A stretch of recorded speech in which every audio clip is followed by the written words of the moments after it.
Waktu kita butuh semangat, Tuhan sanggup memberikan semangat baru buat kita. Yesaya 40 ayat 29 mengatakan demikian. Dia memberi kekuatan kepada yang lelah dan menambah semangat kepada yang tiada berdaya. Bapak Ibu Saudara, waktu menjalani awal kuliah, setiap mahasiswa itu pasti punya resolusi. Begitu juga dengan anak saya Ilham. Awal mula kuliah dia begitu semangat.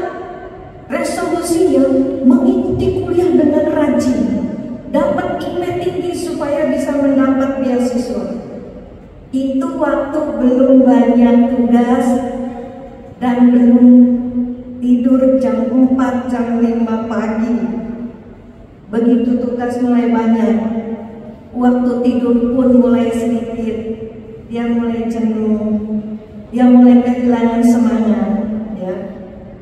Tapi satu kali di tengah tugas yang menumpuk itu, Ilham itu bersaksi kepada saya begini,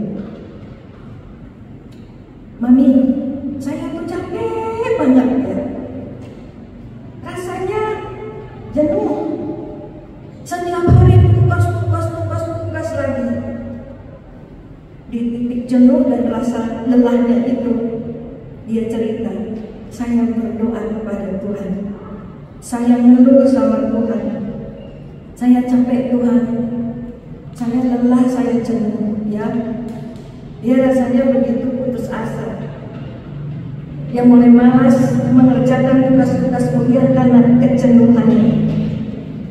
Setelah mengeluh kepada Tuhan, dia lalu tidur. Lalu dia berkata, besoknya saya tiba-tiba bisa merasa segar, saya bisa semangat, saya tidak lagi merasa berat dengan tugas-tugas kuliah saya. Kayak HP lowbat tuh ya, Bapak Saudara, dicas terus full bed lagi ya, penuh lagi semangatnya. Itulah berkat Tuhan buat Ilham. Tuhan memberikan apa yang dibutuhkan untuk kelangsungan kuliahnya, yaitu seperti yang tertulis dalam Yesaya 40 ayat 29 tadi. Kekuatan untuk tubuh yang mulai lelah dan semangat untuk mentalnya yang mulai tidak berdaya. Ya. Kalau anak-anak kuliah kena mental itu betul-betul sangat memprihatinkan. Tanpa berkat Tuhan, anak-anak kita mungkin sulit lulus kuliah. Tidak ada kuliah yang ringan di zaman now ini. Saya kira dulu cuma anak-anak kedokteran saja yang kuliahnya berat, ya. Tapi ternyata hampir semua jurusan berat tugas kuliahnya.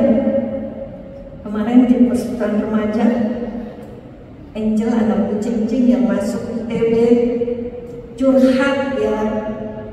Di ITB itu sampai ada maba, mahasiswa baru, bundir karena kena mental, saking susahnya kuliah yang dijalani.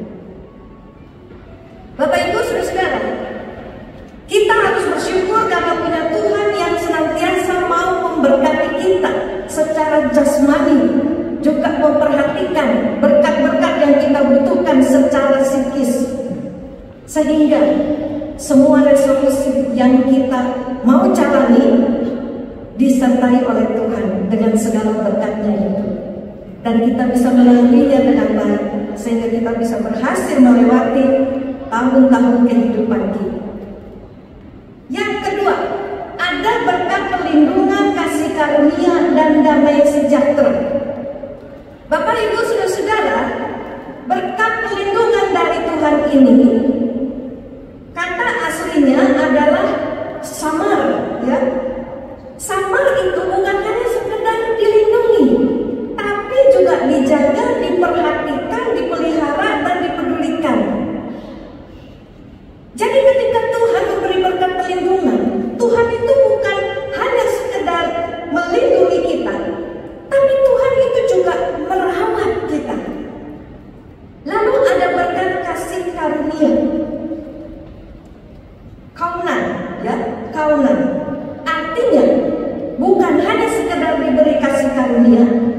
tapi juga disayang, diselamatkan, dan diberi bantuan. Dan yang terakhir, berkat damai sejahtera. Shalom artinya ada damai, ketenangan, kepuasan, kecukupan, keselamatan, dan sukacita. Jadi berkat Tuhan ini komplit dan tidak tanggung-tanggung. Maka tidak ada alasan buat kita untuk mundur, kena mental saat menjalani resolusi di tahun baru 2025. Tantangan sebesar apapun yang kita temui saat kita menjalani resolusi kita tidak perlu takut kena mental. Kenapa Bapak Ibu Saudara? Karena ada berkat-berkat Tuhan tadi, perlindungan, kasih karunia, damai sejahtera yang siap diberikan Tuhan bagi kita. Tapi kita mesti memintanya dari Tuhan. Kita kadang tidak menerima berkat Tuhan karena kita tidak memintanya di dalam doa. Yakobus 4 ayat kedua mengatakan, kamu tidak menerima apa-apa karena kamu tidak berdoa. Jadi berdoalah, mintalah berkat itu saat kita membutuhkannya dalam menjalani resolusi kita masing-masing. Bapak Ibu Saudara, Stephen Covey pernah menceritakan kisah seseorang yang berjuang dalam keterpurukannya. Orang itu bernama Weldon Long. Long ini tidak punya rumah dan tidak punya uang. Pada usia 15 tahun dia putus sekolah. Dia suka minum bir, dia suka narkoba setiap hari. Pada usia 32 tahun dia 3 kali keluar masuk penjara karena merampok. Rampok buat apa? Buat minum, buat beli obat ya. Itu yang dia lakukan sampai usia 32 tahun. Dia juga tinggalkan istri dan putranya yang berusia 3 tahun. Seluruh hidupnya dihabiskan dalam keputusasaan tanpa harapan. Satu kali Long membaca tulisan Ralph Waldo Emerson. Di penjara dia baca buku itu. Karena penjara di sana ternyata ada perpustakaannya ya. Ada sebuah ungkapan yang mengena di hatinya. Ungkapan itu berkata seperti ini. Kita akan menjadi orang seperti yang kita pikirkan sepanjang hari. Kita akan menjadi orang seperti yang kita pikirkan sepanjang hari. Kalau satu hari dan setiap hari kita memikirkan diri kita sebagai orang yang bodoh, saya ini bodoh, saya tidak bisa apa-apa. Jadilah kita bodoh, tidak bisa apa-apa dan tidak berguna bagi sesama kita. Kalau kita sepanjang hari memikirkan diri saya ini orang yang jahat, orang yang tidak bisa lepas dari kebiasaan buruk, orang yang tidak bisa bebas dari narkoba, dari perzinahan dan dosa-dosa lainnya, jadilah kita seperti itu.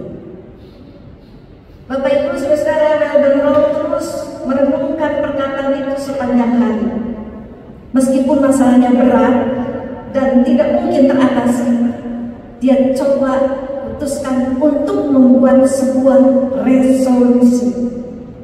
Apa resolusinya? Mengubah hidupnya. Aku harus berubah lebih baik. Weldon Long harus berubah. Dia penuhi pikirannya setiap hari dengan hal yang baik, dengan visi-visi yang baik. Dia mulai dengan cara pikirnya. Perubahan cara pikir itu berujung pada perubahan perilaku. Lalu dia baca lebih banyak tentang Injil dan pengembangan diri. Dia tulis surat setiap minggu kepada anaknya, putranya. Dia ikuti setiap kelas yang ditawarkan di penjara. Akhirnya dia dapat gelar sarjana dan dia lulus menyandang gelar summa cum laude. Luar biasa ya. Welton Law mengatakan, saya akhirnya percaya bahwa saya bertanggung jawab sepenuhnya atas proses mengubah diri saya. Saya ingin hidup lebih bertanggung jawab dan tidak mudah mengeluh. Setelah keluar dari penjara, Law menghadapi ujian terbesar dari resolusi untuk mengubah dirinya. Apa itu? Dapat pekerjaan dan kesempatan sebagai seorang residivis. Maklum gak ya saudara? Bekas pemabok, bekas pemakai narkoba, bolak-balik di penjara, merampok pula. Sekarang kembali ke masyarakat, mau kerja. Banyak orang yang tidak percaya. Tapi akhirnya dia dapat pekerjaan sebagai sales yang menjual perlengkapan pemanas dan ventilasi. Luar biasa banget saudara. Pada bulan pertama, Law memecahkan rekor penjualan perusahaan. Tidak lama kemudian dia pun mendirikan perusahaan perlengkapan yang berkembang. Dia juga hidup dengan istrinya dan putranya dengan bahagia, berkecukupan dan bahagia. Bapak Ibu saudara-saudara, Welton Law sudah membuktikan kepada kita semua bahwa resolusi yang baik itu, resolusi yang sesuai dengan kehendak Tuhan itu akan diberkati Tuhan sampai berhasil. Dan sekarang, sudahkah kita menyiapkan resolusi di tahun 2025 ini? Mari kita bawa resolusi itu di dalam doa. Mohon Tuhan memberkati setiap resolusi kita. Mohon Tuhan menyertai resolusi kita dengan semua berkat-berkat perlindungan, kasih karunia, dan damai sejahtera. Biarlah Tuhan yang akan memberkati resolusi kita di tahun 2025. Selamat tahun baru dan selamat menjalani resolusi kita masing-masing. Amin.